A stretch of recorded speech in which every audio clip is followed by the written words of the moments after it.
हमारा चैनल में आपका स्वागत है। अगर आप ग्रुप डी का फ्री में टेस्ट देना चाहते हैं तो हमारा चैनल से जुड़िए और फ्री में टेस्ट दीजिए। यह सभी वीडियो हमारे फ्री हैं, पेड कोर्स एक भी नहीं है, फ्री उपलब्ध हमारे चैनल पर होता है। अगर आप प्रीवियस जो 3 सेट अपलोड हैं उसे देखना चाहते हैं तो हमारे प्लेलिस्ट पे जाके 3 टेस्ट दे सकते हैं और यह चौथा टेस्ट है जिसमें फुल टेस्ट सीरीज है, जिसमें टेस्ट के साथ साथ आपको सॉल्यूशन भी कराऊंगा। तो हमारे चैनल से जुड़े रहें और वीडियो के अंत तक बने रहें, आपको सारे क्वेश्चन का सॉल्यूशन भी कराऊंगा। तो चलिए क्लास की शुरुआत करते हैं। तो यह हमारा टेस्ट सीरीज नंबर 4 है। हमारा 3 जो प्रीवियस टेस्ट सीरीज हैं वह हमारे प्लेलिस्ट में अपलोड है। प्लेलिस्ट पे जाके आप देख सकते हैं। चलिए क्वेश्चन की शुरुआत करते हैं। क्वेश्चन नंबर फर्स्ट में है कि कांसा जो है एक मिश्र धातु है। कांसा जो मिश्र धातु है वह किस चीज़ से मिलकर जो है कांसा बनता है। तो ऑप्शन ए तांबा और जिंक, ऑप्शन बी तांबा जिंक और टीन, ऑप्शन सी तांबा और टीन, या डी इसमें से कोई नहीं। तो जो कांसा है वह किस चीज़ से बना है, आपको पता है तो कमेंट में कमेंट कीजिए। तो इसका जो सही आंसर है वो हो जाएगा option number C. Option number C इसका करेक्ट आंसर है कि तांबा और टीन से जो है कांसा बनाया जाता है। तो इसका सॉल्यूशन देख लेते हैं कि कांसा जो है वह एक मिश्र धातु है। कांसा क्या है, तो एक मिश्र धातु है और यह तांबा और टीन से मिलकर बना होता है। तो कांसे में जो है 90% तांबा होता है और 10% जो है टीन का मिश्रण होता है। किसमें, तो कांसा में। कांसा में जो है तांबा 90% होता है, वहीं टीन जो है 10% होता है। डच मेटल किससे बना होता है, तो डच मेटल में तांबा जो है 80% होता है, वहीं जिंक की बात करें तो जिंक 20% होता है। डच मेटल का सबसे सस्ते आभूषण बनाने में काम आता है। किसका, तो डच मेटल। मूज मेटल की बात करें तो मूज मेटल कॉपर और जिंक का बना होता है, लेकिन प्रतिशत का अंतर रहता है। वहीं डच मेटल भी कॉपर और जिंक का ही बना रहता है, लेकिन इसमें तांबा जो है 80% होता है, वहीं जिंक 20% होता है। लेकिन मूज मेटल में तांबा जो है वह 60% होता है और जिंक जो है 40% होता है। मूज मेटल का जो उपयोग है वह सिक्का बनाने में किया जाता है।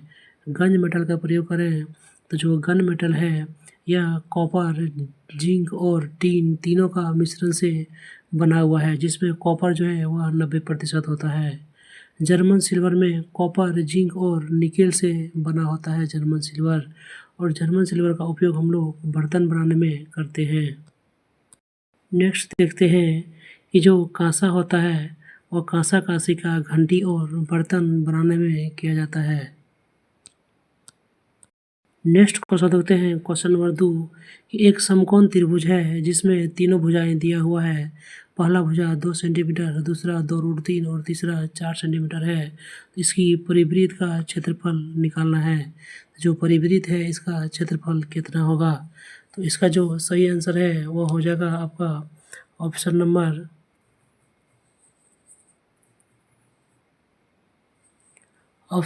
डी जो है इसका सही आंसर हो जाएगा। अब चलिए इसका सॉल्यूशन देख लेते हैं कि जब समकोण त्रिभुज होता है तो समकोण त्रिभुज में जो परिवृत्त होता है, इसकी जो त्रिज्या होता है, परिवृत्त की त्रिज्या जो होता है वह कर्ण का आधा होता है। किसका, तो कर्ण। तो कर्ण का मान वहाँ पे कितना था, तो कर्ण का मान 4 था। तो 4 का आधा जो त्रिज्या का मान हो जाएगा 2। तो त्रिज्या का मान जब 2 हो गया तो उसका क्षेत्रफल πr² हम लोग निकाल सकते हैं। तो 4 सेंटीमीटर स्क्वायर जो है इसका क्षेत्रफल हो गया। नेक्स्ट क्वेश्चन देखते हैं कि जब प्रकाश की कोई किरण सघन माध्यम से विरल माध्यम में तरफ जाती है तो वह क्या होता है। जब कोई प्रकाश की किरण जो है सघन माध्यम से और विरल माध्यम की ओर जाता है तो वह क्या होता है। ऑप्शन ए अविचलित रहता है, ऑप्शन बी नॉर्मल की ओर मुड़ जाता है, ऑप्शन बी नॉर्मल से दूर हटता है, या डी इनमें से कोई नहीं। तो जब कोई प्रकाश किरण जो है सघन माध्यम से विरल माध्यम में आता है तो क्या होता है, इसका सही आंसर जो है ऑप्शन नंबर सी हो जाएगा। तो नॉर्मल से दूर हट जाता है। और वहीं इसका उल्टा, जब कोई प्रकाश की किरण विरल माध्यम से सघन माध्यम में आता है तो वह नॉर्मल की ओर मुड़ जाता है। नेक्स्ट क्वेश्चन देखते हैं, क्वेश्चन नंबर 4 कि 1 सेकेंड जो पेंडुलम होता है उसका समय जो आवर्तकाल टी है वह कितना होता है। तो 1 सेकेंड पेंडुलम का जो आवर्तकाल होता है वह कितना होता है। ऑप्शन ए जो है 1 second, option B 4 second, option C 3 second या ऑप्शन डी इनमें से कोई नहीं। तो जो 4 का सही आंसर हो जाएगा वो हो जाएगा इनमें से कोई नहीं, क्योंकि 1 सेकेंड पेंडुलम का जो आवर्तकाल होता है वह 2 सेकेंड का होता है। इसका डिस्क्रिप्शन देख लेते हैं कि 1 सेकेंड पेंडुलम का जो आवर्तकाल है टी दिए गए विकल्पों में से कोई नहीं है, क्योंकि 1 सेकेंड का जो आवर्तकाल होता है वह 2 सेकेंड का होता है। एक दोलन पूरा करने में लिया गया समय को ही आवर्तकाल कहा जाता है। कंपन करने वाली वस्तु 1 सेकेंड में जितनी बार कंपन करती है उसे उसका आवृत्ति कहते हैं। आवृत्ति का ऐसा मात्रा क्या होता है, तो हर्ट्ज होता है। हेनरी हर्ट्ज के संबंध में इसका नाम जो है हर्ट्ज रखा गया है। यदि आवृत्ति n है और आवर्तकाल t है तो n बराबर होता है 1/t। इसे आप जरूर से ज़रूर याद रखिएगा। यदि डोरी की प्रभावी लंबाई l है और इसका गुरुत्वीय त्वरण g हो तो जो सरल लोर का जो आवर्तकाल होता है t इसका होता है 2√l/g। चलिए नेक्स्ट क्वेश्चन देखते हैं कि एक घड़ी में सेकेंड की सुई 2 सेंटीमीटर लंबी है तो उस सुई की जो टिप की गति है वह कितना होगा। ऑप्शन ए 0.21 सेंटीमीटर प्रति सेकेंड, 2.1 सेंटीमीटर प्रति सेकेंड या 21 सेंटीमीटर प्रति सेकेंड या इनमें से कोई नहीं। तो जो 5 नंबर का सही आंसर है वो हो जाएगा ऑप्शन नंबर ए 0.21 सेंटीमीटर प्रति सेकेंड। एक घड़ी की सेकेंड की सुई 2 सेंटीमीटर लंबी है तो उस सुई का जो टिप की गति है वह 0.21 सेंटीमीटर प्रति सेकेंड होता है। आवर्तकाल लोलक के द्रव्यमान पर निर्भर नहीं करता है। यदि लोलक घड़ी को उपग्रह पर ले जाए तो वह भारहीनता के कारण G=0 हो जाता है, अतः घड़ी का जो आवर्तकाल है वह अनंत हो जाएगा। अतः उपग्रह में लोलक घड़ी जो है काम नहीं करता है। चंद्रमा पर लोलक घड़ी ले जाने पर आवर्तकाल जो है बढ़ जाता है। कहाँ पर ले जाने पर, तो चंद्रमा पर लोलक घड़ी ले जाने पर आवर्तकाल जो है वह बढ़ जाता है। और उपग्रह पर जब लोलक घड़ी को जो उपग्रह ले जाता है तो वहाँ पर भारहीनता जो जी का मान है वह 0 हो जाता है और घड़ी जो है फेल हो जाता है। नेक्स्ट क्वेश्चन देखते हैं कि ऑक्सीकरण निम्नलिखित में से धनायन ऑक्सीकरण अवस्था प्रदर्शित करता है। कि जो ऑक्सीकरण निम्नलिखित में से धनायन ऑक्सीकरण की जो अवस्था कौन प्रदर्शित करता है। तो जो 6 नंबर का सही आंसर है वह हो जाएगा ऑप्शन नंबर डी F2O जो है वह धनायन ऑक्सीकरण की अवस्था को प्रदर्शित करता है। जो ऑक्सीकरण होता है F2O में धनायन ऑक्सीकरण अवस्था प्रदर्शित करता है। वह अभिक्रिया जिसमें किसी परमाणु की ऑक्सीकरण संख्या का मान बढ़ जाता है वह ऑक्सीकरण कहते हैं। वह पदार्थ जो किसी दूसरे पदार्थ की ऑक्सीकरण संख्या बढ़ाता देता है। वह अभिक्रिया जिसमें किसी परमाणु की ऑक्सीकरण संख्या में घट जाती है वह अवकरण कहलाता है। अवकरण वह पदार्थ है, वह अवकारक वह पदार्थ है जो किसी दूसरे पदार्थ की ऑक्सीकरण संख्या को घटा देता है। जैसे H2 जो है अवकारक है, H2S भी अवकारक है, SO2 अवकारक है, SnCl2 ये सभी अवकारक के उदाहरण हैं। नेक्स्ट क्वेश्चन देखते हैं कि वेन ड्राम में दिया गया सही संबंध कौन है। टेलीफोन, वायुयान और मकड़ी। टेलीफोन, वायुयान और मकड़ी। तो जो 7 का सही आंसर है वह हो जाएगा ऑप्शन नंबर सी। इसमें से तीनों में से किसी का मेल मिलाप नहीं है, इसलिए तीनों जो है अलग अलग हैं। नेक्स्ट क्वेश्चन देखते हैं कि जो विद्युत अपघटन के नियम है यह किसके द्वारा दिया गया था। तो विद्युत अपघटन के नियम किसके द्वारा दिए गए हैं। Option A Faraday, option B Maxwell, option C Lenz या ऑप्शन डी बोर। तो जो विद्युत अपघटन के नियम है यह किसके द्वारा दिया गया है, तो यह फैराडे के द्वारा दिया गया है विद्युत अपघटन के नियम। तो ऑप्शन ए जो है इसका सही आंसर हो जाएगा। विद्युत अपघटन के नियम फैराडे के नियम पर आधारित है। किसके नियम पर आधारित है? तो फैराडे के नियम पर आधारित है। किसी चालक में विद्युत आवेश की प्रवाह की दर को ही विद्युत धारा कहते हैं। डॉपलर का प्रभाव ध्वनि से संबंधित है। किसका? डॉपलर प्रभाव ध्वनि से संबंधित है। हेबर विधि से कौन सा पदार्थ का निर्माण किया जाता है? तो हेबर विधि से अमोनिया का निर्माण किया जाता है। नेक्स्ट देखते हैं कि फ्लेमिंग के बायां हाथ के नियम का उपयोग किसे ज्ञात करने के लिए किया जाता है? तो जो फ्लेमिंग के बाएं हाथ का नियम है, इससे क्या चीज़ ज्ञात होता है? ऑप्शन ए, धारा के प्रवाह के कारण विद्युत चुंबकीय क्षेत्र की दिशा को। ऑप्शन बी, चुंबकीय क्षेत्र के प्रभाव के कारण प्रेरित धारा की दिशा को। या ऑप्शन सी, चुंबकीय क्षेत्र के चालक को ले जाने पर धारा की गति की दिशा को। या डी, ऑप्शन में से कोई नहीं।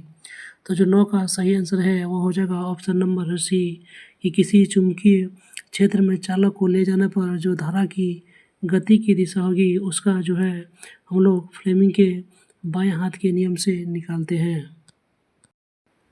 फ्लेमिंग के बाएं हाथ के नियम का उपयोग चुंबकीय क्षेत्र में चालक को ले जाने वाले धारा की दिशा ज्ञात करने के लिए किया जाता है।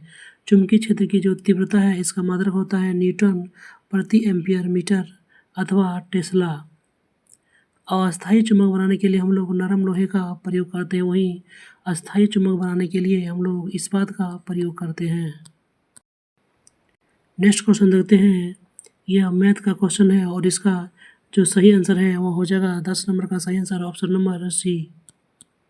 इसे हल करके आप लोग आंसर ला सकते हैं। इसका सॉल्यूशन जो है इस प्रकार है।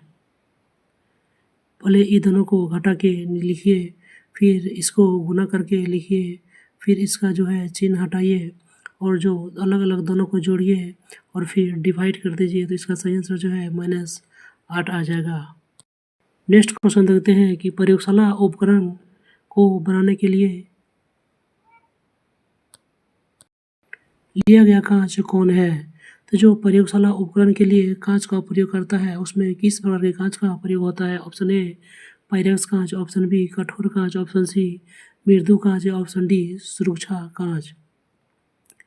तो इसका जो सही आंसर है वो हो जाएगा ऑप्शन नंबर ए, कि प्रयोगशाला उपकरण के लिए पाइरेक्स कांच का प्रयोग किया जाता है।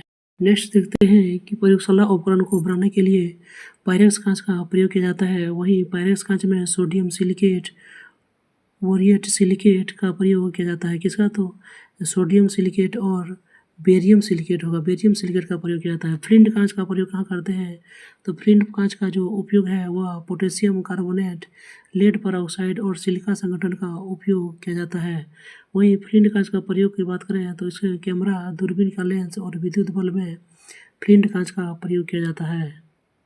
नेक्स्ट क्वेश्चन देखते हैं कि निम्नलिखित में से कौन एल्युमिनियम का अयस्क नहीं है? Option A, cryolite, option B, feldspar, option C, bauxite, या ऑप्शन डी, एजुराइट।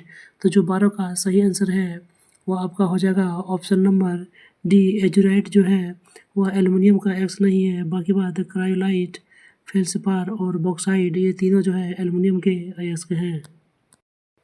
नेक्स्ट क्वेश्चन देखते हैं कि तेलों एवं वसी जो वसा होता है उसका क्षारी जब अलघटन देता है कौन? साबुन और किसको मिलाने पर जो है वो तेलों और वसी का जो क्षारी जल अपघटन है वह पैदा होता है? तो साबुन के साथ क्या मिलाया जाता है? तो option A, glycerol, option B, ethanol, option C, glycol, या ऑप्शन डी, इथेनोइक अम्ल। तो इसका जो सही आंसर है वो हो जाएगा option number A, glycerol. Glycerol और साबुन को जब मिलाते हैं तो तेल और वसी अम्लों का जो क्षारीय अपघटन है वह देता है।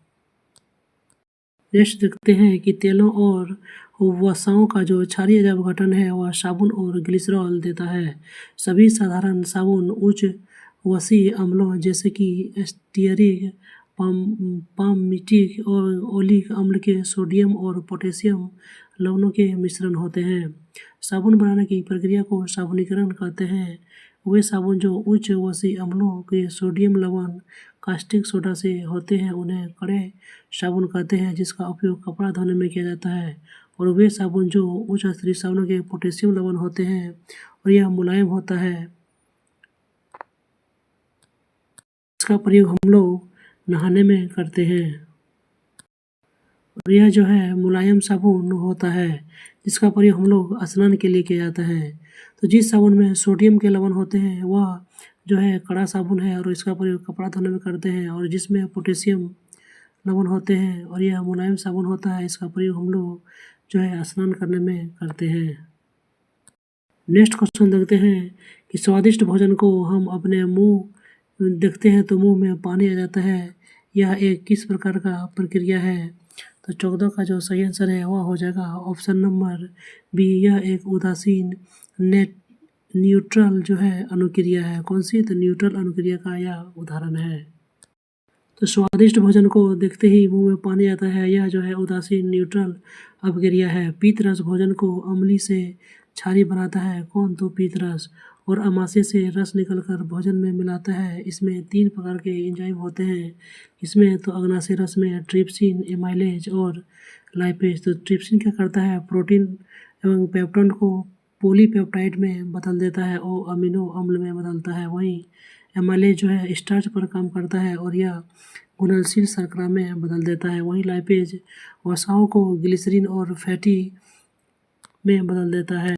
नेक्स्ट क्वेश्चन देखते हैं क्वेश्चन नंबर 15 कि नाइट्रोजन के फिक्सिंग जीवाणु सामान्यतः कहाँ पाए जाते हैं? ऑप्शन ए परजीवी पौधों में, ऑप्शन बी अधिपादपी पौधों में, ऑप्शन सी लेग्यूमिनस पौधों में या ऑप्शन डी जलीय पौधों में। तो इसका जो सही आंसर है 15 का वो हो जाएगा ऑप्शन नंबर सी, लेग्यूमिनस पौधों में पाए जाते हैं नाइट्रोजन के फिक्सिंग जीवाणु।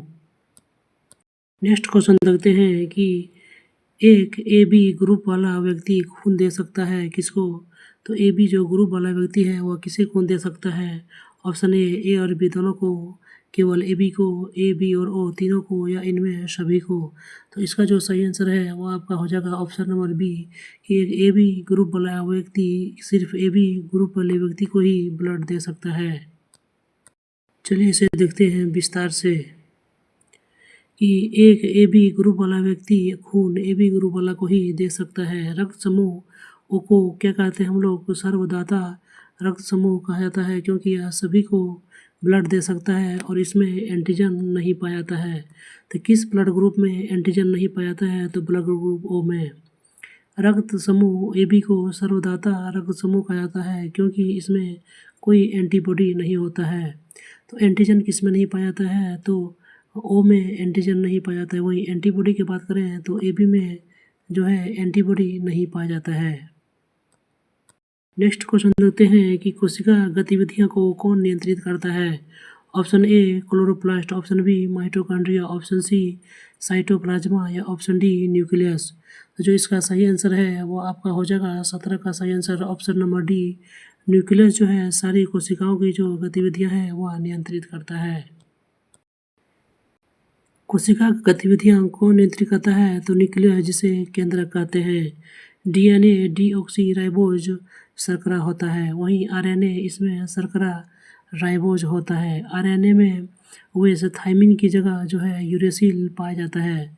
तो आरएनए में जो बेस होता है, बेस में क्या पाया जाता है कि थाइमिन की जगह यूरेसिल पाया जाता है आरएनए में।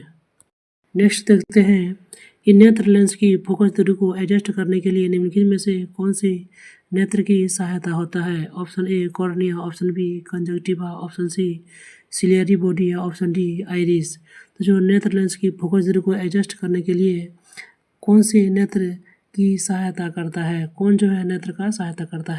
इसका जो सही आंसर है वो हो जाएगा option number C, ciliary body जो होते हैं वह नेत्र लेंस को एडजस्ट करने के लिए नेत्र का सहायता करते हैं। कि नेत्र लेंस की फोकस दूरी को एडजस्ट करने के लिए सिलियरी जो बॉडी नेत्र होते हैं वही इसका सहायता करते हैं। अवतल लेंस में प्रतिबिंब F2 एवं प्रकाशीय दूरी O के बीच बनता है, तो प्रतिबिंब सीधा और आभासी एवं वस्तु से छोटा बनता है चाहे वस्तु कहीं भी रखी जाए। तो अवतल लेंस में F2 और O के बीच यदि वस्तु को रखा जाता है जो सीधा और आभासी बनता है। यदि दो लेंसों को परस्पर सटा कर रख दिया जाए तो उसकी क्षमता जुड़ जाती है एवं संयुक्त लेंस की क्षमता दोनों लेंसों की क्षमता के योग के बराबर हो जाता है। नेक्स्ट देखते हैं कि श्वसन किस प्रकार का अभिक्रिया है। ऑप्शन ए अपचयन प्रक्रिया, ऑप्शन बी उपचयन प्रक्रिया, या ऑप्शन सी ए और बी दोनों, या ऑप्शन डी इनमें से कोई नहीं। तो 19 का जो सही आंसर है वो हो जाएगा ऑप्शन नंबर ए, या एक कैटाबोलिक अभिक्रिया है, यानी कि अपचयन जो है अभिक्रिया है।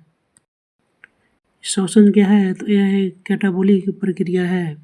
श्वसन के द्वारा 400 ml पानी प्रतिदिन हमारे शरीर से बाहर निकलते हैं। वायु में नाइट्रोजन की मात्रा 78%, वहीं ऑक्सीजन की मात्रा 21% और कार्बन डाइऑक्साइड की मात्रा 0.03% होता है।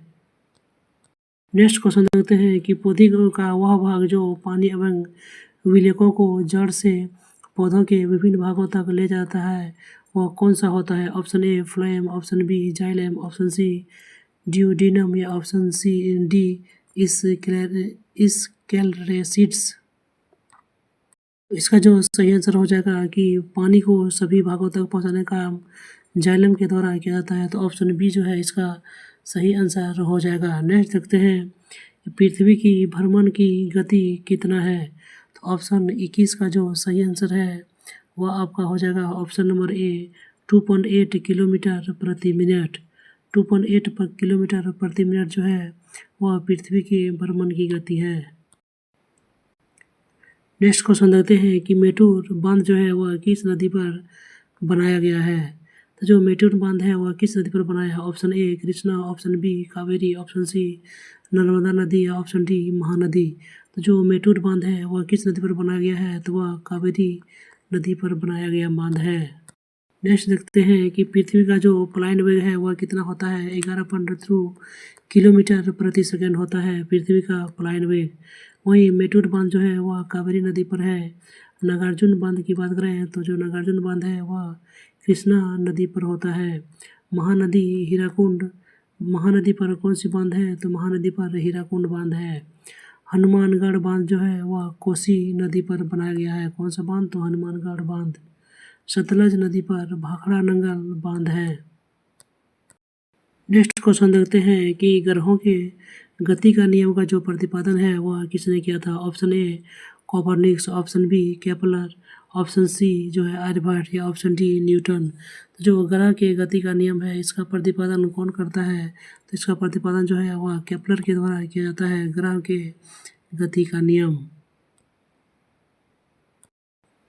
तो ग्रह के गति का नियम केपलर ने प्रतिपादन किया। कोपरनिकस ने बताया कि पृथ्वी जो है सूर्य की परिक्रमा करती है। किसने बताया? तो कोपरनिकस ने। और आर्यभट्ट संभवतः शून्य और दशमलव प्रति का आविष्कारक था। न्यूटन जो है उसने गति का नियम दिया था, और न्यूटन ने शीतलन का भी नियम दिया था। नेक्स्ट क्वेश्चन मैथ का है कि एक व्यक्ति किसी वस्तु को खरीदते समय 15% एवं y% का 2 का क्रमागत बटा देता है और 275 रुपया में बचा लेता है। यदि वस्तु का अंकित मूल्य 900 रुपया हो तो y का मान ज्ञात करें। तो 24 का जो सही आंसर है वो हो जाएगा ऑप्शन नंबर बी 18 जो है इसका सही आंसर है। तो हम लोग पहले इसमें सक्सेसिव जो है छूट निकाल लेंगे, और सक्सेसिव छूट को जो हम लोग 900 के साथ जो अंकित मूल्य है उसमें लगा देंगे तो हमारा जो है छूट निकल जाएगा। तो छूट हमारा आ गया, यहाँ से हम y का मान निकाल लेंगे। 17y बराबर 5500 माइनस बटे 9 माइनस 300। तो इससे हमारा y का मान निकल गया 18.3, जो कि लगभग 18% है। नेक्स्ट क्वेश्चन देखते हैं कि किसी वस्तु का अंकित मूल्य 2100 रुपया है और इस पर 10% का बटा दिया जाता है, और यदि असमय में दुकानदार 5% का एक अन्य बटा भी दे रहा है तो असमय में इसका विक्रय मूल्य ज्ञात करें। तो 25 का जो सही आंसर है वो आपका हो जाएगा ऑप्शन नंबर बी 1795.50 रुपया। जब वस्तु पर पहली बार 10% का बटा दिया जाता है, यदि अंकित मूल्य 2100 रुपया है तो उसका 10% बटा देने के बाद जो विक्रय मूल्य है वो 1890 रुपया होता है। नेक्स्ट क्वेश्चन देखते हैं कि 40 आदमी किसी कार्य को एक नियत समय में करने का ठेका लेता है। यदि कार्य पर केवल 30 आदमी लगाए जाए तो इसे पूरा होने में 6 अतिरिक्त दिनों की आवश्यकता होती है। तो 60 आदमी उस काम को कितने दिनों में पूरा कर सकते हैं? तो जो 26 का सही आंसर है वो ऑप्शन नंबर सी हो जाएगा 12 दिन। इसका सॉल्यूशन देख लेते हैं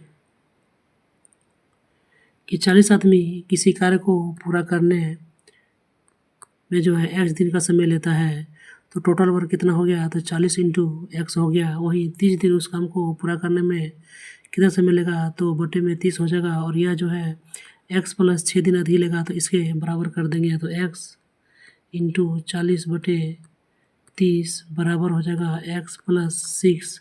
और यहाँ से हम x का मान निकाल लेंगे, तो x का मान आ जाएगा 18 दिन।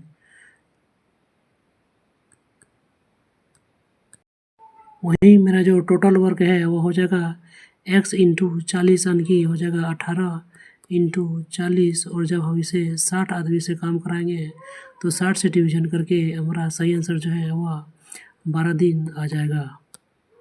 नेक्स्ट क्वेश्चन देखते हैं कि एक नाव की धारा के अनुदिश 8 घंटे में तय करती है और विपरीत जो है 10 घंटे में वापस आती है। तो यदि धारा की गति 1 किलोमीटर प्रति घंटा हो तो नाव द्वारा तय की गई दूरी एक ओर से कितनी दूरी है। तो 27 का जो सही आंसर है वो आपका हो जाएगा ऑप्शन नंबर सी 80 किलोमीटर। इसका जो सॉल्यूशन है आप देख सकते हैं कि नाव का शांत जल की धारा जो है u किलोमीटर मानते हैं, तो u प्लस 1 इंटू 8 घंटा और u माइनस 1 इंटू 10 घंटा। यहाँ से u का मान 9 किलोमीटर प्रति घंटा आ गया। और वहीं u का मान किसी एक में रख देने पर जो है टोटल दूरी 80 किलोमीटर निकल आएगा। देख देते हैं कि यदि एक आयत की लंबाई को 1/3 बढ़ा दिया जाए और उसकी चौड़ाई को 1/3 कम कर दिया जाए तो उसके क्षेत्रफल पर जो है क्या प्रभाव पड़ेगा।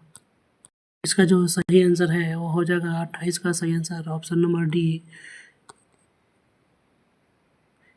11.1/9 का जो है प्रतिशत में कमी आएगा।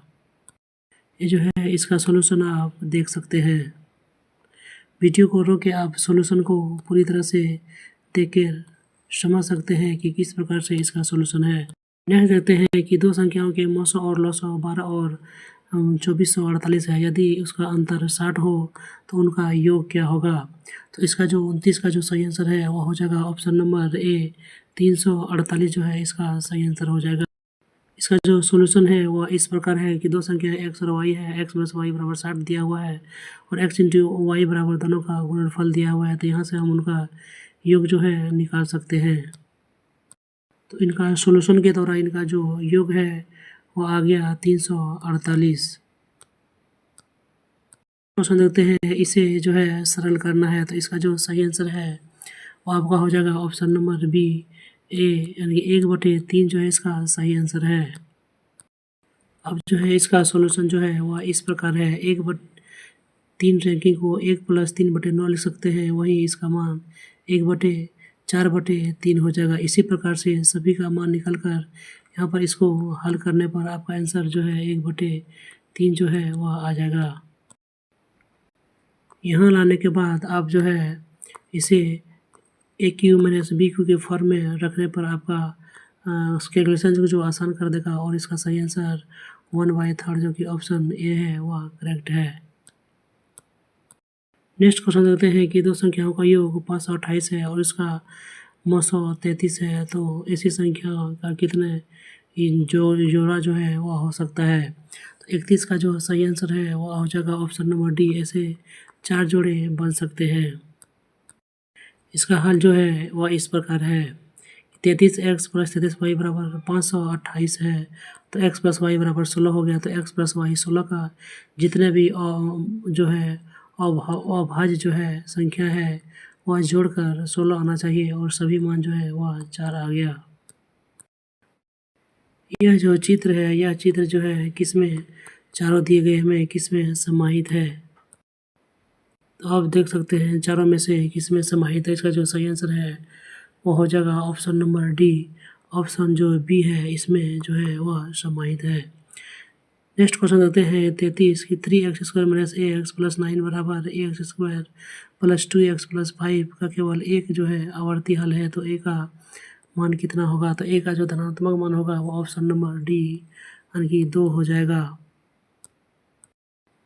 इसका सॉल्यूशन जो है वह इस प्रकार है। आप देख सकते हैं इसका जो है डी का मान जो है वह 0 है, तो बी स्क्वायर माइनस 4ac बराबर 0 हो जाएगा। यहाँ से बी स्क्वायर का मान रखने पर, 4ac का मान रखने पर आपको a इक्वल टू जो है 2 आ जाएगा। नेक्स्ट क्वेश्चन देते हैं कि एक घड़ी के घंटे और सुई के जो सुई है इसके गति के बीच का अनुपात कितना है। तो जो घंटे और सुई के जो गति का अनुपात होता है वह कितना होता है। तो 34 का सही आंसर जो है आपका हो जाएगा ऑप्शन नंबर ए, 1:12 के अनुपात में होता है। इसका जो सॉल्यूशन है वह इस प्रकार है कि घंटे की सुई की गति बटे मिनट की सुई की गति। तो घंटे की स्पीड जो है 1 घंटा में 5 चिन्ह जो चलता है, लेकिन मिनट की सुई 1 घंटा में 60 चिन्ह चलता है। तो इसका जो अनुपात है वह 1:12 हो जाएगा। ये 4 वर्ष पहले ABC की औसत आयु 25 वर्ष थी, वहीं 5 वर्ष पहले BC की औसत आयु 20 वर्ष थी। तो A की वर्तमान आयु कितना है। तो 35 का जो सही आंसर है वह हो जाएगा ऑप्शन नंबर बी, 37 वर्ष। इसका सॉल्यूशन जो है वह इस प्रकार है। नेक्स्ट क्वेश्चन देखते हैं कि 100 लीटर मिश्रण में पानी का 10% और शेष दूध है, इसमें कितना और पानी डाला जाए ताकि मिश्रण में दूध का मात्रा जो है वह 50% हो जाए और पानी की मात्रा 50% हो जाए। तो जो 36 का सही आंसर है वह हो जाएगा आपका ऑप्शन नंबर डी, 80 लीटर इसमें जो है क्या डालना पड़ेगा। तो 80 लीटर इसमें पानी डालने पर जो है दूध और पानी का मात्रा बराबर हो जाएगा। तो जो सॉल्यूशन है कि अगर यदि मिश्रण में डाले गए पानी की मात्रा x लीटर है, तो दूध में जो मिश्रण में दूध की मात्रा वह कितना होगा। तो जो 100 माइनस 10 बटे 10, 100 इंटू 100 की 90 लीटर जो है वह है, और 90 लीटर में जो है हम 100 प्लस x डाल दिए तो 50 बटे 100 होना चाहिए, क्योंकि 90 बटे 100 प्लस x बराबर हो गया 1/2। तो यहाँ से हम x का मान निकल कर, जो कि 80 लीटर है, तो x का मान हो गया 80 लीटर। तो 80 लीटर पानी डालने पर जो है दूध का मात्रा जो है वह 50% हो जाएगा। नेक्स्ट क्वेश्चन देखते हैं कि यदि ए की आयु बी से 40% कम है तो बी की आयु ए से कितनी प्रतिशत अधिक है। इसका जो सही आंसर है वह हो जाएगा आपका ऑप्शन नंबर सी, जो है आपका करेक्ट आंसर हो जाएगा। इसका सॉल्यूशन जो है इस प्रकार है कि 40% का कमी होता है, तो 40 बटे 100 माइनस 40 इंटू 100, इसका यही फॉर्मूला होता है कि जितना कमी या वृद्धि हुआ उतना में 100 को गुना करो और बटे, अगर यदि कमी हुआ है तो नीचे में जो है 100 माइनस उतना कम कर दो, तो हो जाएगा 40 इंटू 100 बटे 60, और जो आएगा 66.66%। क्वेश्चन देखते हैं कि ए और बी का अनुपात इतना है और बी और सी का अनुपात इतना है, तो ए और सी का अनुपात कितना होगा। तो इसका जो सही आंसर है वह हो जाएगा 38 का सही आंसर ऑप्शन नंबर बी, 5:3 के अनुपात में है। इसमें पहले बी को बराबर करो, फिर अंत में बी को बराबर करने पर ही हमारा सॉल्यूशन निकल जाएगा। इसका शॉर्ट कट फार्मूला भी होता है कि ए अनुपात सी इक्वल टू होता है ए बटे बी इंटू बी बटे सी। तो इससे आपको ए और सी का अनुपात निकल जाएगा। नेक्स्ट देखते हैं कि इस पैटर्न में अगली आकृति क्या हो सकती है। इस पैटर्न की अगली आकृति की बात करें तो कौन सा पैटर्न हो सकता है। सॉरी, 39 नंबर क्वेश्चन छूट गया। तो 39 का अब देख लेते हैं कि दो संख्याओं का अनुपात 10:7 है और उनका अंतर 105 है, तो दी गई संख्याओं का योग ज्ञात करें। तो अंतर इसमें कितना है, 3 का, और 3 का मान दिया हुआ है 105, तो 1 का मान हो जाएगा आपका 35। तो इसमें क्या बोला है कि संख्याओं का योग, तो संख्याओं का योग 17 है, तो 17 गुना 35 करने पर आपका सही आंसर आ जाएगा 39 का ऑप्शन नंबर ए, 595। यहाँ पे देखते हैं कि इसका अगला आकृति जो है वह क्या आएगा। तो ऑप्शन 40 का जो है ऑप्शन सी जो है वह करेक्ट आंसर हो जाएगा। इसका अगला आकृति जो है वह सी आएगा। नेक्स्ट क्वेश्चन देखते हैं कि किसी धनराशि को 2% साधारण ब्याज पर एवं चक्रवृद्धि ब्याज क्रमशः 500 रुपया और 520 रुपया है, तो ब्याज की दर ज्ञात करें। तो अगर यदि 2 वर्ष का चक्रवृद्धि ब्याज और साधारण ब्याज 500 और 520 है, तो 1 वर्ष का जो ब्याज है वह 250 रुपया होगा और दूसरे वर्ष का भी 250 रुपया होगा। लेकिन इस 250 पर जो है चक्रवृद्धि ब्याज लिया है 20 रुपया, तो 250 का कितना प्रतिशत 20 रुपया है? इसका सही आंसर हो जाएगा 41 नंबर का जो सही आंसर है वो हो जाएगा ऑप्शन नंबर बी 8% जो है हो जाएगा। नेक्स्ट क्वेश्चन देखते हैं कि एक वृत्त का जो व्यासार्ध है वह √2 है और 2 सेंटीमीटर लंबी जीवा से वृत्त को 2 भागों में बांटा जाता है, तो छोटे खंड है उसका कितने डिग्री का कोण है? तो 42 का जो सही आंसर है वह हो जाएगा ऑप्शन नंबर डी जो है वह करेक्ट हो जाएगा। इसमें से कोई नहीं, इसका हल देखते हैं। इसमें जो थीटा का मान है वह 45 डिग्री का होगा। इसका सॉल्यूशन जो है आप देख सकते हैं। इसका जो त्रिज्या है वह कितना है? तो √2 है। तो जो है कोण कितने का बनेगा? तो कोण जो है वह 45 का बनेगा। नेक्स्ट क्वेश्चन देखते हैं कि एक समचतुर्भुज की भुजाएं का योग 100 सेंटीमीटर है और इसका एक कर्ण 40 सेंटीमीटर है, तो चतुर्भुज की जो क्षेत्रफल है वह क्या हो जाएगा? तो इसका जो सही आंसर है वह हो जाएगा ऑप्शन नंबर डी 600 वर्ग सेंटीमीटर। चलिए इसका सॉल्यूशन देखते हैं। समचतुर्भुज के भुजाओं का योग दिया था 100, तो इसका एक भुजा की लंबाई हो जाएगा 25 सेंटीमीटर। वहीं जो दो को कर्ण है वह दिया गया है 40 और 20। तो जो समचतुर्भुज है इसके विकर्ण जो है एक दूसरे को समकोण पर काटते हैं, तो यहाँ से AO का मान निकल जाएगा 15 सेंटीमीटर।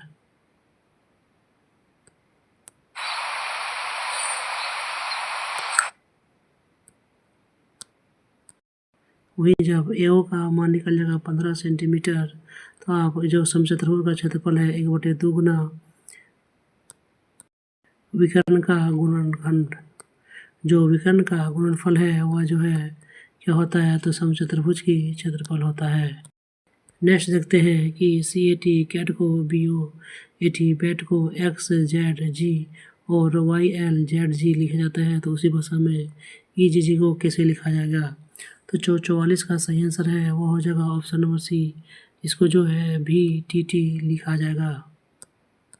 इसको जो है उल्टा लेटर में लिखा है कि सी का उल्टा होता है एक्स, ए का उल्टा होता है जेड और टी का उल्टा होता है जी। उसी प्रकार से सब का उल्टा लिखा है, तो ई का उल्टा हो जाएगा भी और जी का उल्टा हो जाएगा टी और ई जी का उल्टा हो जाएगा टी, तो VTT इसका सही आंसर है।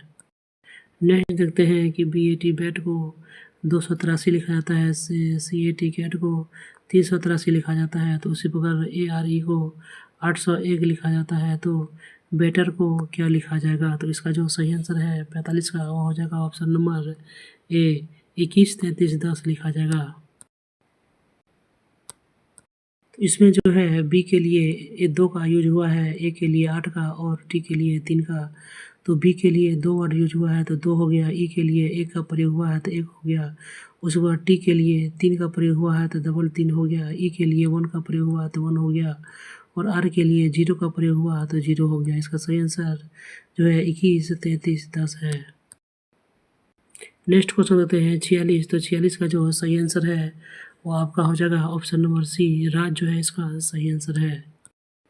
नेक्स्ट क्वेश्चन देते हैं 47 नंबर क्वेश्चन, और 47 क्वेश्चन नंबर का जो सही आंसर है वो आपका हो जाएगा ऑप्शन नंबर सी जो है पिता और पुत्र, इसका करेक्ट आंसर हो जाएगा। आप बना के इसका आंसर ला सकते हैं। इसका जो सही आंसर है वो इस प्रकार है 46 का सी और 47 का भी सी। तो इसमें जो सीरीज है वह इस प्रकार बनेंगे और सबसे जो छोटा है वह रूपाली है।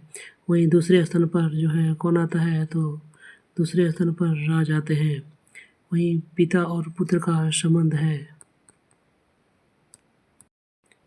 नेक्स्ट क्वेश्चन देखते हैं 48, और 48 का जो सही आंसर है वो हो जाएगा आपका ऑप्शन नंबर डी जो है इसका करेक्ट आंसर है कि 55 जो है इसका सही आंसर है। इसका जो सॉल्यूशन है वह इस प्रकार है। कक्षा में कुल लड़कियों का संख्या 16 + 29 - 1 + 6 + 5 55 जो है इसका सही आंसर है। क्वेश्चन नंबर 49 की बात करें, इनकी में से कितने श्रेणी है? कितने ऐसे 8 हैं जिनके ठीक पहले 6 है और ठीक बाद 5 नहीं है? यानी कि ठीक पहले जो है वह 6 आना चाहिए, उसके बाद 8 आना चाहिए, लेकिन इसके बाद जो है वह 5 नहीं आना चाहिए। तो यह कितने ऐसे हैं? तो 49 का जो सही आंसर है वह हो जाएगा ऑप्शन नंबर सी, 3 ऐसे शब्द हैं। नेक्स्ट क्वेश्चन देखते हैं कि हवा का पक्षी से वही संबंध है जो पानी का है।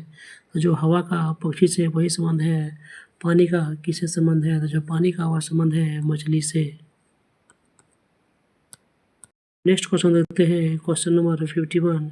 इसमें से कौन सा जो है एक अलग है? खरगोश, मगरमच्छ, केचुआ और घोंघा। इसमें से जो अलग है वह कौन है? तो इसका जो सही आंसर है वह हो जाएगा ऑप्शन नंबर ए, खरगोश जो है इसमें से अलग है। नेक्स्ट क्वेश्चन देखते हैं 52 कि एक 60 बच्चों की कक्षा में लड़कों की संख्या लड़कों की दोगुनी है। रम्या का स्थान ऊपर से 17 है, वहीं अगर रम्या ऊपर से 9 लड़के हैं तो रम्या के बाद कितने लड़कियां हैं? तो इसका जो 52 का सही आंसर है वो आपका हो जाएगा ऑप्शन नंबर बी, 12 लड़कियां हैं। इसका जो सॉल्यूशन है वह इस प्रकार है कि लड़कों की जो कुल संख्या है कितना है? तो 40 है, वहीं लड़कियों की कुल संख्या तो 20 है। 9 लड़के और 7 लड़कियां प्लस रम्या, और रम्या के बाद लड़कियों की जो संख्या है वह कितना हो जाएगा? तो 20 माइनस 7 प्लस 1 बराबर 12। नेक्स्ट देखते हैं कि किलोग्राम का क्विंटल से वही संबंध है जो पैसे का है। तो पैसे का वही संबंध किससे है? तो रुपया से है, क्योंकि किलोग्राम से बड़ा जो मात्रक है वह क्विंटल है, वहीं पैसा से बड़ा मात्रक रुपया है। नेक्स्ट देखते हैं कि अगर यदि वर्णमाला में और अक्षर को पलट दिया जाए तो जो बाएं से चौगतवां अक्षर आएगा वह कौन सा अक्षर आएगा? तो जो बाएं से चौगतवां अक्षर आएगा वह कौन सा अक्षर आएगा? तो 54 का जो सही आंसर है वह हो जाएगा ऑप्शन नंबर डी, इनमें से कोई नहीं। क्योंकि अगर यदि अक्षर को पलट दिया जाए तो बाएं से जो चौगतवां अक्षर आएगा वह कौन सा आएगा? तो वह एम आएगा, जो ऑप्शन में नहीं है। नेक्स्ट क्वेश्चन देखते हैं कि ए सी ई के बाद एफ जी एच और इसके बाद क्या आएगा? फिर पी ओ एन है। तो ए के बाद एफ आया और एफ के बाद क्या आएगा? तो इसका जो सही आंसर है 55 का वह हो जाएगा ऑप्शन नंबर ए, के जो है इसका सही आंसर है। नेक्स्ट क्वेश्चन देखते हैं कि निम्नलिखित श्रेणी को रिक्त प्रश्न को भरें। एस के बाद भी है, भी के बाद वाई है, वाई के बाद भी है, तो इसके बाद क्या होगा? तो 19 से गया 19 और 3 22 और 3 25 25 और तो 25 और 3 जो है हो गया 28 28 मतलब बी, और 2 जोड़ 3 हो जाएगा आपका 5। तो 5 नंबर में क्या आता है? तो ई आता है। तो इसका जो सही आंसर है 56 का वो हो जाएगा ऑप्शन नंबर सी। नेक्स्ट देखते हैं 57 की दिए चिन्ह के स्थान पर क्या आएगा? 3 8 6 14 फिर खाली स्थान फिर 20। तो इसमें जो है इस तरह का सीक्वेंस आ रहा है कि 3 के बाद 6, 6 के बाद 9 और 9 के बाद 12, वहीं 8 के बाद 6 जोड़ेंगे तो 14, 14 और 6 20। तो यहाँ पर 9 जो है वह सही आंसर हो जाएगा। नेक्स्ट क्वेश्चन देखते हैं कि यदि किसी सांकेतिक भाषा में पर्स को क्यू भी एस टी एफ संकेत रूप में लिखते हैं तो स्पेस को किस रूप में लिखा जाता है? तो सभी में जो है 1+1 किया हुआ है, तो इसमें भी 1 करने पर वो एस के बाद टी और पी के बाद क्यू, तो टी क्यू, ए के बाद बी, तो ऑप्शन सी जो है इसका करेक्ट आंसर हो जाएगा। 9:80 समानुपात 100 अनुपात कितना होगा? तो इसमें जो है स्क्वायर करके स्क्वायर होने के बाद जो है 1 माइनस किया है, तो 9 का स्क्वायर माइनस 1 80, तो इसी प्रकार 100 का स्क्वायर 10,000 में एक जगह तो 9,999 होगा। ऑप्शन डी जो है करेक्ट आंसर होगा।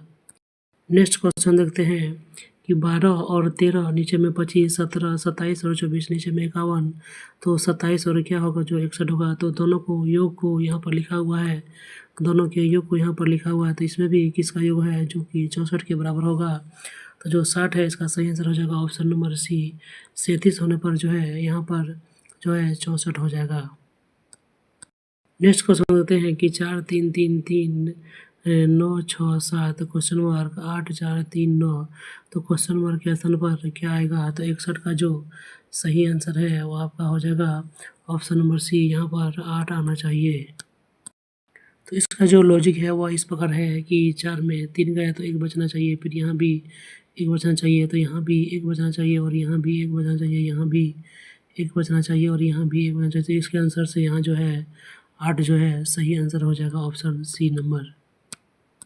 नेक्स्ट क्वेश्चन देते हैं क्वेश्चन नंबर 62, और क्वेश्चन नंबर 62 का जो सही आंसर है वो हो जाएगा ऑप्शन नंबर डी 3 बजे। नेक्स्ट देखते हैं कि कुछ कुर्सियां जो है मेज है और सभी फर्नीचर या तो मेज है या तो टूल है। तो इसका जो निष्कर्ष है कि कुछ टूल जो है मेज है और कुछ फर्नीचर कुर्सियां हैं। तो सही आंसर जो है इसका हो जाएगा 63 का ऑप्शन नंबर डी। ना तो एक और ना ही दो आंसर निकलते हैं। नेक्स्ट क्वेश्चन देखते हैं कि सभी खेल मैदान है और सभी मैदानी भीतरी हैं। तो निष्कर्ष एक, सभी खेल भीतरी है या कुछ भीतरी जो है वह मैदानी है। तो 64 का जो सही आंसर है वो आपका हो जाएगा ऑप्शन नंबर डी। इसमें आंसर दोनों निकल रहे हैं। नेक्स्ट क्वेश्चन देखते हैं कि विद्युत धारा से लगी आग को बुझाने के लिए जल का प्रयोग क्यों नहीं किया जाता है। ऑप्शन ए क्योंकि यह इलेक्ट्रोक्यूशन हो सकता है। ऑप्शन बी इससे जल अपघटन हो सकता है। ऑप्शन सी इसमें विद्युत अपघटन हो सकता है। ऑप्शन डी इससे तारों में खराबी आ सकती है। तो इसका जो सही आंसर है 65 का सही आंसर आपका हो जाएगा ऑप्शन नंबर ए। इसे इलेक्ट्रोक्यूशन हो सकता है। क्या हो सकता है? तो इलेक्ट्रोक्यूशन हो सकता है। तो जो 66 है इसका सही आंसर जो है वह ये है कि जब वाष्प दाब वायुमंडलीय दाब के बराबर होता है तब द्रव जो है वह उबलने लगता है। और किसी सतह का एकांक क्षेत्रफल पर लगने वाले बल को ही हम लोग दाब कहते हैं। दाब का ऐसा मात्रक न्यूटन मीटर स्क्वायर होता है जिसे पास्कल भी कहते हैं। दाब एक अदिश राशि है। वायुमंडलीय दाब 10⁵ न्यूटन मीटर स्क्वायर या 1 बार के बराबर होता है। वायुमंडलीय दाब का ऐसा मात्रक बार होता है। दाब को बैरोमीटर से नापा जाता है जो कि वायुमंडलीय दाब को नापता है। नेक्स्ट क्वेश्चन देखते हैं कि जो साइकिल व्यायाम का एक बहुत अच्छा रूप है। एक को निष्कर्ष कि जो साइकिल नहीं चलाते हैं वे स्वस्थ नहीं रहते हैं। बी वे सभी जो साइकिल चलाते हैं कभी बीमार नहीं होते हैं। तो 67 का जो सही आंसर है वो आपका हो जाएगा ऑप्शन नंबर डी कि निष्कर्ष 1 या 2 दोनों में से किसी को फ्लो नहीं कर रहा है। कि लोहे की जंग से बचाने के लिए उस पर किस चीज़ का जो है कलाई करने के काम में लाई जाने वाली धातु कौन सी है। ये जो लोहे को जंग लगने से बचाने के लिए उस पर क्ले किया जाता है वह कौन सा धातु होता है। तो वह होता है लोहे पर जंग से बचाने के लिए हम लोग जस्ता चढ़ाते हैं। डिस्क्रिप्शन देख लेते हैं कि लोहे को जंग से बचाने के लिए उस पर क्ले चढ़ाने के लिए जो है वह जस्ता धातु का प्रयोग किया जाता है। तांबा वायु में उपस्थित आर्द्र कार्बन डाइऑक्साइड के साथ अभिक्रिया करता है जिससे उसके पूरे सतह की चमक धीरे धीरे खत्म होने लगता है और जो है हरा रंग की परत चढ़ जाता है और यह हरा रंग कॉपर कार्बोनेट होता है। सिल्वर सल्फाइड के कारण चांदी काला हो जाता है। किसके कारण? सिल्वर सल्फाइड के कारण। लोहे में जंग लग जाता है ऑक्सीकरण और CO2 के साथ रासायनिक अभिक्रिया करता है। उसके बाद पेसमेकर का क्या कार्य है। ए नंबर मूत्र बनाने का नियमन करता है। बी पाचन प्रक्रिया का नियमन करता है। सी दिल की धड़कन प्रारंभ करता है या डी श्वास प्रक्रिया प्रारंभ करता है। इसका जो सही आंसर है वो हो जाएगा 69 का सही आंसर जो ऑप्शन नंबर डी सी हो जाएगा कि दिल के धड़कन का जो है प्रारंभ करता है कौन? तो पेसमेकर। लेते हैं कि पेसमेकर जो है वह दिल के धड़कन का प्रारंभ करता है। पेसमेकर की हृदय गति कम हो जाने पर सामान्य अवस्था में लाए जाने वाला यह प्रयोग किया जाता है। CT स्कैन का प्रयोग हम लोग संपूर्ण शरीर में किसी भी असमानताएं या विकृति का पता लगाने के लिए करते हैं। इलेक्ट्रोइंसेफेलोग्राफ का प्रयोग कहाँ करते हैं? तो मस्तिष्क की विकृतियों का पता लगाने के लिए हम लोग इलेक्ट्रोइंसेफेलोग्राफ का प्रयोग करते हैं। वहीं ECG का प्रयोग हृदय संबंधी समस्याओं का पता लगाने के लिए हम लोग ECG का प्रयोग करते हैं। कि निम्नलिखित में से कितने त्रिभुज हैं? तो 70 का जो सही आंसर है वो हो जाएगा ऑप्शन नंबर सी। इसमें 27 त्रिभुज हैं। क्वेश्चन नंबर 71 कि 8 मार्च को हम लोग किस रूप में मनाते हैं? ऑप्शन ए विश्व पर्यावरण दिवस। ऑप्शन बी अंतर्राष्ट्रीय महिला दिवस। ऑप्शन सी विश्व विरासत दिवस या ऑप्शन डी युवा दिवस। तो जो हम लोग 8 मार्च को किस रूप में मनाते हैं? तो 71 का जो सही आंसर है वो आपका हो जाएगा ऑप्शन नंबर बी अंतर्राष्ट्रीय महिला दिवस के रूप में हम लोग मनाते हैं। इसका डिस्कशन देते हैं कि 8 मार्च को हम लोग अंतर्राष्ट्रीय महिला दिवस मनाते हैं। 8 मार्च को अंतर्राष्ट्रीय महिला दिवस मनाने के अलावा भारत में 13 फरवरी को राष्ट्रीय महिला दिवस जो कि सरोजिनी नायडू के जन्मदिन पर बनाते हैं। कब? तो 13 फरवरी को राष्ट्रीय महिला दिवस। वहीं अंतर्राष्ट्रीय महिला दिवस 8 मार्च को मनाते हैं। विश्व उपभोक्ता अधिकार दिवस 15 मार्च को मनाया जाता है। विश्व वानिकी दिवस 21 मार्च को मनाया जाता है। विश्व जल दिवस 22 मार्च को मनाया जाता है। विश्व मौसम विज्ञान दिवस 23 मार्च को मनाया जाता है। विश्व टीबी दिवस 24 मार्च को मनाया जाता है। बांग्लादेश का राष्ट्र दिवस 26 मार्च को मनाया जाता है। पृथ्वी दिवस 22 अप्रैल को मनाया जाता है। तो यह सभी इम्पोर्टेंट डे हैं, आप इसे ज़रूर याद रखिएगा। नेक्स्ट क्वेश्चन है कि सांकेतिक अक्षरों में टीआरपी से क्या अभिप्राय है? तो 72 का जो सही आंसर है वह हो जाएगा ऑप्शन नंबर डी। टीआरपी का फुल फॉर्म होता है television rating point. Television rating point होता है टीआरपी का फुल फॉर्म। टीआरपी जो शब्द है वह टेलीफोन से संबंधित है। इसका फुल फॉर्म होता है टेलीविजन रेटिंग पॉइंट। वहीं डब्ल्यू का बात करें तो वर्ल्ड वाइड वेब इसका फुल फॉर्म होता है। वेन का फुल फॉर्म होता है वाइड एरिया नेटवर्क। वीडीयू का फुल फॉर्म होता है विजुअल डिस्प्ले यूनिट। रोम का फुल फॉर्म होता है रीड ओनली मेमोरी। रैम का फुल फॉर्म होता है रैंडम एक्सेस मेमोरी। और प्रोम का फुल फॉर्म होता है प्रोग्रामेबल रीड ओनली मेमोरी। और एलएल का फुल फॉर्म होता है लो लेवल लैंग्वेज।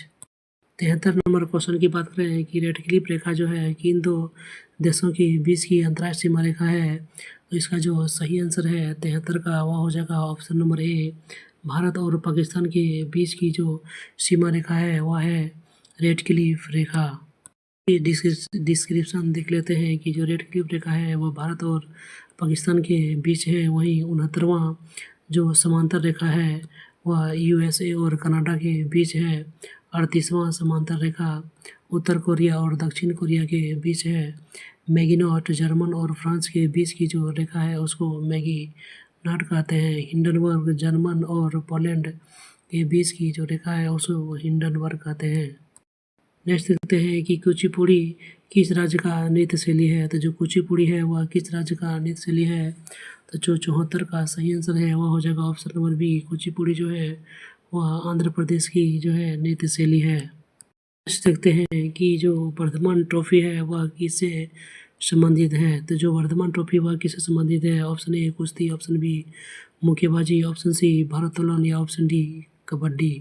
तो जो वर्धमान ट्रॉफी है वह किससे संबंधित है? तो वर्धमान ट्रॉफी इसका सही आंसर जो है ऑप्शन नंबर सी हो जाएगा, भारोत्तोलन से संबंधित है वर्धमान ट्रॉफी।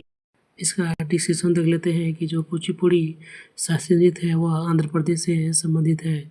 वहीं भारोत्तोलन जो है वर्धमान ट्रॉफी से संबंधित है। Irani trophy, CK Irani trophy, Duleep trophy, Rani Jhansi trophy, Deodhar trophy, Ranji trophy यह क्रिकेट से संबंधित ट्रॉफी है। जबकि Ezra cup, Prithvipal Singh Radha Mohan cup, classical cup यह पोलो से संबंधित जो ट्रॉफियाँ हैं। वहीं रामस्वामी रोहिया चैलेंज ट्रॉफी और होल्को ट्रॉफी यह ब्रिज से संबंधित है। वहीं इंदिरा गांधी स्टेडियम भारत का सबसे बड़ा इंडोर स्टेडियम कौन है? तो इंदिरा गांधी स्टेडियम भारत का सबसे बड़ा इंडोर स्टेडियम है।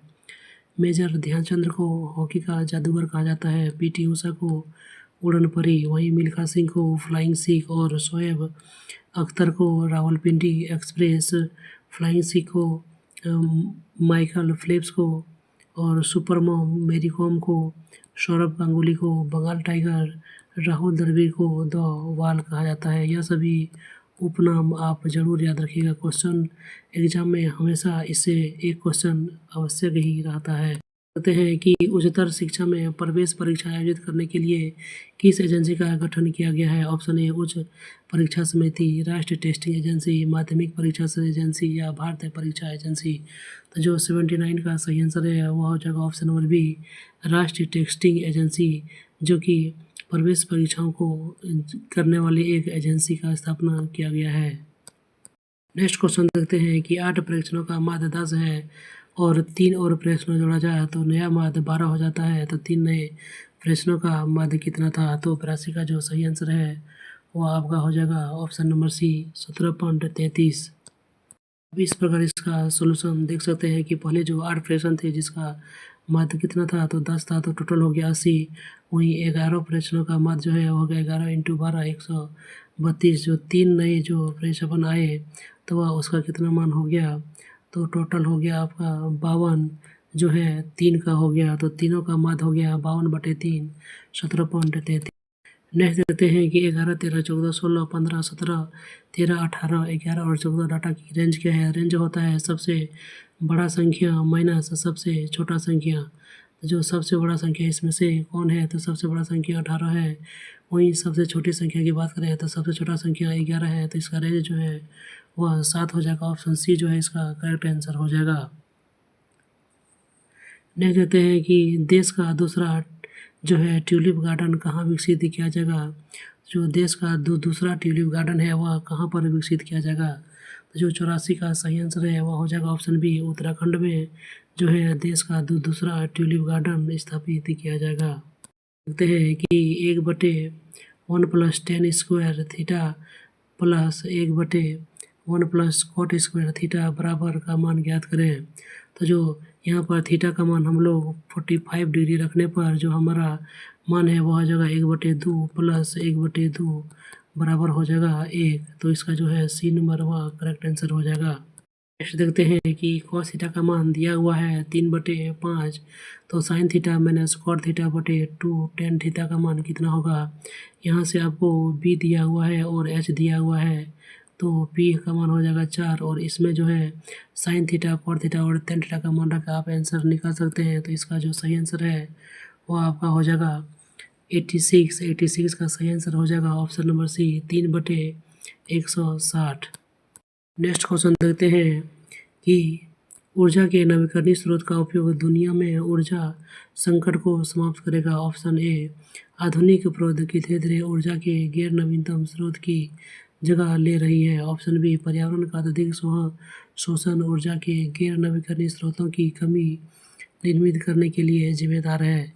तो जो 87 का सही आंसर है वो हो जाएगा ऑप्शन नंबर डी, ना तो एक और ना ही दो, दोनों में से किसी को अनुसरण नहीं कर रहा है।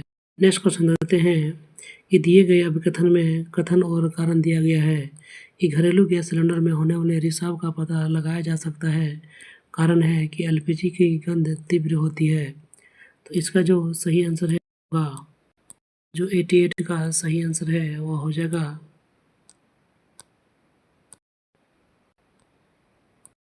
ऑप्शन जो डी है इसका सही आंसर हो जाएगा कि ए जो सही है लेकिन बी इसका गलत, जो आर जो है वह गलत है, कारण जो है सही नहीं है।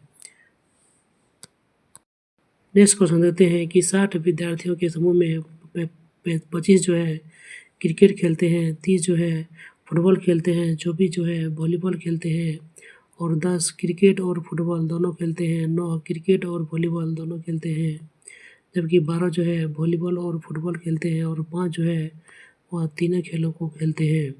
तो कितने विद्यार्थी केवल क्रिकेट खेलते हैं, तो इसका पहले आपको डायग्राम समझना होगा।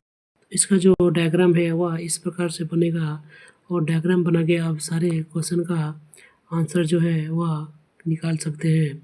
कि केवल क्रिकेट खेलने वालों की संख्या कितना है, तो केवल क्रिकेट खेलने वालों की संख्या आप जो है घटा के निकाल सकते हैं। केवल क्रिकेट खेलने वालों की संख्या कितना है, तो 25 है।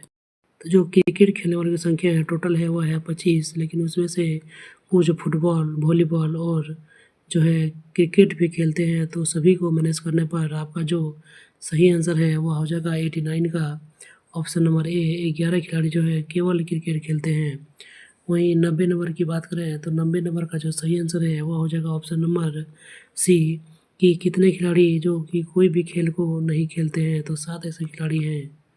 नेक्स्ट क्वेश्चन देखते हैं 91 की कितने विद्यार्थी जो हैं केवल 2 खेल खेलते हैं, तो केवल 2 खेल खेलने वाले विद्यार्थियों की संख्या कितनी। तो आप क्वेश्चन 89 और 90 का हल जो है वह देख सकते हैं कि केवल क्रिकेट खेलने वाले की संख्या टोटल 25 में से सबको जो है मैनेज करने पर आपका 811 आता है। वहीं कोई भी खेल नहीं खेलने वालों की संख्या कितना है, तो पहले आपको कुल जो है कुल खेल खेलने वालों की संख्या माइनस सिर्फ एक खेल खेलने वालों की संख्या प्लस केवल 2 खेल खेलने वालों की संख्या प्लस 3 खेल खेलने वालों की संख्या को जोड़कर और उसको टोटल में से माइनस करने पर जो है आपका एक भी खेल नहीं खेलने वाले की संख्या का पता लगा सकता है।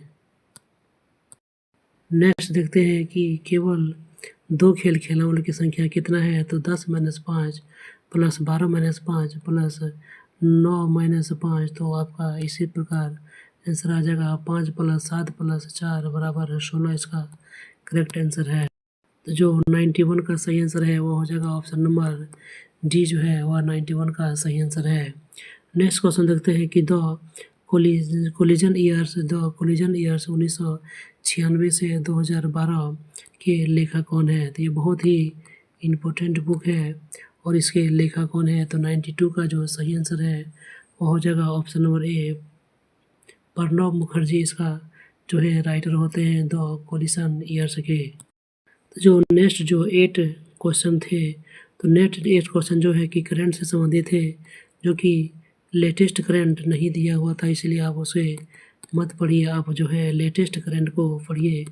हमारा जो एक अनइम्पोर्टेंट क्लास चल रहा है जिसमें ज्योग्राफी का 1500 इम्पोर्टेंट जो क्वेश्चन एनसीईआरटी, ल्यूसेंट और स्पीडी से जो है संक्षिप्त रूप में निकाले हैं, जो कि एग्ज़ाम में लगभग 80 से 90% जो क्वेश्चन है इसी जो वीडियो से फंसने वाला है। तो आप इस क्लास को ज़रूर से ज़रूर देखें और यह क्लास आपको अच्छा लगा तो एक लाइक करके ज़रूर जाना, और हमारे अगले इसी तरह का वीडियो आप पाना चाहते हैं तो हमारा चैनल को सब्सक्राइब कर ज़्यादा से ज़्यादा लोगों में शेयर करें, ताकि इस तरह का नोटिफिकेशन और क्लास आपको जल्द से जल्द उपलब्ध हो सके और आपको नोटिफिकेशन तुरंत मिल सके। तो हमारे चैनल को जल्द से जल्द सब्सक्राइब करें और ज़्यादा से ज़्यादा लोगों में शेयर करें, ताकि इस तरह का नोटिफिकेशन और वीडियो आपको जल्द प्रोवाइड हो सके। मिलते हैं एक नेक्स्ट अगले इम्पोर्टेंट इसी प्रकार के नेक्स्ट टेस्ट सीरीज में, तो तब तक के लिए बाय बाय।